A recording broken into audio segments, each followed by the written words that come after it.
ബംഗാളിൽ തൃണമൂൽ കോൺഗ്രസ് നേതാവ് ഇപ്പോൾ CBIയുടെ കസ്റ്റഡിയിലുള്ള ഷാജഹാൻ ഷെയ്ഖിന്റെ കേന്ദ്രങ്ങളിൽ റെയ്ഡ് നടക്കുന്നു എന്നാണ് വിവരം. അതിന്റെ വിശദാംശങ്ങൾ എന്തൊക്കെയാണ്?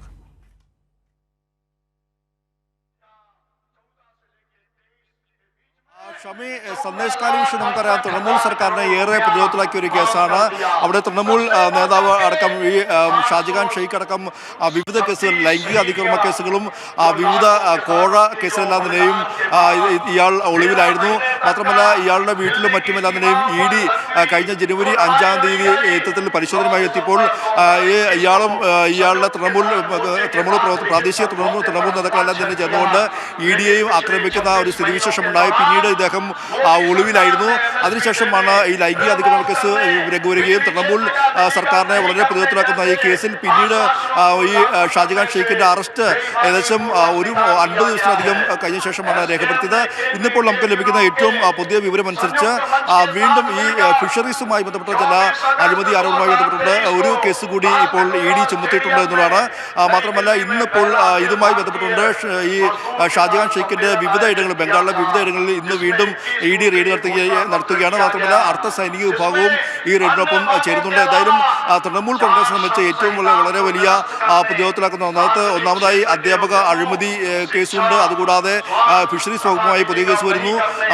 അതുകൂടാതെ ഈ ഷാജഹാൻ ഷെയ്ഖിനെ സംരക്ഷിച്ചതുമായി ബന്ധപ്പെട്ടുകൊണ്ട് നിരവധി ആരോപണങ്ങളെല്ലാം തന്നെയും തൃണമൂൽ കോൺഗ്രസ് നേരിടുന്ന ഒരു സാഹചര്യമുണ്ട്. അതിൽ മമതാ സർക്കാരിനെതിരെ വളരെ വലിയ പ്രതിരോധത്തിലാക്കുന്ന ഒരു കേസ് കൂടിയാണ് ഈ ഷാജഹാൻ ഷെയ്ഖിനെതിരായ കേസ്. ഷാജഹാൻ ഷെയ്ഖിനെ അവസാന നിമിഷം വരെ സംരക്ഷിക്കാനുള്ള നിലപാടുമായിട്ടാണ് തൃണമൂൽ കോൺഗ്രസ് ബംഗാളിൽ സ്വീകരിച്ചത്. പക്ഷേ പിന്നീട് ജനരോഷം ഉയരുകയും വളരെ ജനകീയ സമരങ്ങൾ ഉണ്ടാകുകയും പ്രത്യേകിച്ച് സ്ത്രീകളടക്കമെല്ലാതിനെയും വളരെ സമരവുമായി മുന്നോട്ട് വരികയും ഇതിൽ ലൈംഗികമായി അതിക്രമിക്കപ്പെട്ട സ്ത്രീകൾ പോലും തെരുവിലിറങ്ങി പ്രതിഷേധിക്കുന്ന ഒരു പശ്ചാത്തലമുണ്ടായി.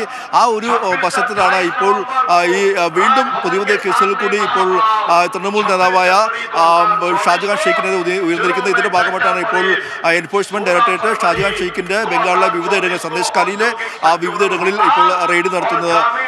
ഷമ്മി, സിബി, ഏതാണ്ട് 100ഓളം സ്ത്രീകളാണ് ഈ ഷാജഹാൻ ഷെയ്ഖിനെതിരെ ലൈംഗിക ആരോപണങ്ങളുമായി മുന്നോട്ട് വന്നത്. നമുക്കറിയാം ഈ പരാതികളെല്ലാം വന്നതിന് ശേഷം ഏതാണ്ട് 1 മാസത്തോളം ഇയാളെ ബംഗാൾ പോലീസ് അറസ്റ്റ് ചെയ്തിരുന്നില്ല. വലിയ തോതിൽ ജനകീയ പ്രതിഷേധം ഉയർന്നു വന്നപ്പോഴാണ് ഇയാളെ അറസ്റ്റ് ചെയ്യാൻ തയ്യാറായത്. മാത്രവുമല്ല ഇയാളെ CBIക്ക് വിട്ടുകൊടുക്കണം എന്നുള്ള ഉത്തരവിനെതിരെ സുപ്രീം കോടതി വരെ മമതാ ബാനർജിയുടെ സർക്കാർ പോയി.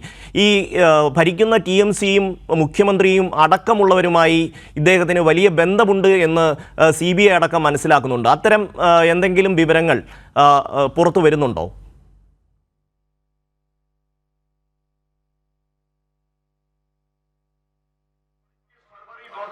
തീർച്ചയായും ഷമി, നിരവധി കേസുകളാണ് ഇത്തരത്തിൽ ഈ ഷാജഹാൻ ഷെയ്ഖിനെതിരെ ഉണ്ടായിരിക്കുന്നത്. മാത്രമല്ല ഷാജഹാൻ ഷെയ്ഖിനെതിരെ നിരവധി കേസുകൾ ഉണ്ടാകുകയും പ്രത്യേകിച്ച് ബലാത്സംഗ കേസ് ഉൾപ്പെടെല്ലാം തന്നെ ചുമത്തപ്പെട്ടിട്ടും ഈ ഷാജഹാൻ ഷെയ്ഖിനെ സംരക്ഷിക്കുന്ന നിലപാടാണ് തൃണമൂൽ സർക്കാർ അവിടെ സ്വീകരിച്ചത്. പിന്നീട് സുപ്രീം കോടതി വരെ ഇടപെടേണ്ട ഒരു സാഹചര്യം ഉണ്ടായി.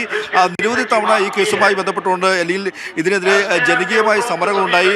മാത്രമല്ല ഇങ്ങോട്ടേക്ക് എത്തുന്ന ഇപ്പോൾ CPM നേതാവടക്കം ബൃന്ദക്കാട്ടടക്കമെല്ലാം തന്നെയും അവിടെ എത്തി സ്ത്രീകളുമായി നേരിട്ട് സംസാരിച്ചിരുന്നു. പക്ഷേ CPMനോട് മാത്രമല്ല CPMന്റെയും അതുപോലെ തന്നെ പ്രതിപക്ഷ പാർട്ടികളെല്ലാം തന്നെയും അവിടെ സന്ദർശനം നടത്തുമ്പോൾ അവിടെ പോലീസിനെ ഉപയോഗിച്ചുകൊണ്ട് അവിടെ എല്ലാം തന്നെയും നിരോധനാജ്ഞ തീർത്തുകൊണ്ട് ആരെയും പുറത്തുനിന്ന് ആരെയും കയറ്റാത്ത രീതിയിൽ ഒരു ബന്ധാവസ്ഥയിൽ ആ ഒരു സമരക്കാരൻ താമസിക്കുന്ന സന്ദേശ് കാലി എല്ലാം തന്നെയും തീർക്കുന്ന ഒരു പശ്ചാത്തലം കൂടി തൃണമൂൽ കോൺഗ്രസ് ഉണ്ടായി. പക്ഷേ പിന്നീട് അത് സുപ്രീം കോടതി വരെ രൂക്ഷമായി വിമർശിച്ച ഒരു പശ്ചാത്തലത്തിൽ കൂടിയാണ് പിന്നീട് ഒടുവിൽ ഈ ഷാജഹാൻ ഷെയ്ഖിനെ അറസ്റ്റ് ചെയ്യേണ്ട സാഹചര്യം ഉണ്ടായത്. എന്തായാലും ഇപ്പോൾ ഷാജഹാൻ ഷെയ്ഖ് അന്വേഷണ ഉദ്യോഗസ്ഥരുടെ കസ്റ്റഡിയിൽ ചോദ്യം ചെയ്ത് വരികയാണ്.